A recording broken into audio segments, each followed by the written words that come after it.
Welcome back, everybody. Today, I'm going to teach you how to record macros in Google Sheets.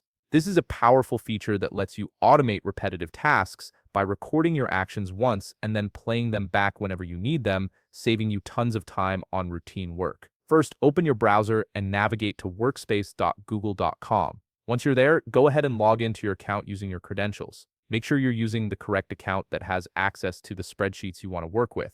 After logging in, you'll land on your Workspace dashboard where you can see all your files and folders. From here, simply click on the spreadsheet where you want to record your macro. This opens up the sheet and prepares it for the recording process we're about to start. Now look at the top menu bar of your Google Sheet. Click on Extensions, which will open a drop-down menu with various options.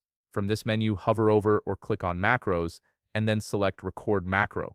This action initiates the recording process, and from this point forward, every action you perform in the sheet will be captured and saved as a macro. You'll notice that Google Sheets is now actively recording your actions. For this example, let's say you want to delete all the data in the email column. Go ahead and select the entire email column by clicking on the column header, then delete the contents. This simple action is now being recorded and can be repeated automatically in the future whenever you need it. Once you're done performing the actions you want to automate, click on Save. This tells Google Sheets that you've finished recording and want to store this macro for future use. A dialog box will appear on your screen prompting you to provide some details about your macro. In this box, you'll need to input a name for your macro. Choose something descriptive that helps you remember what this macro does, like delete email column or something similar. Below the name field, you'll see a number field where you can assign a shortcut key. Enter a number between 0 and 9 to create a keyboard shortcut for quick access to this macro. Now that your macro is saved, you can test it out.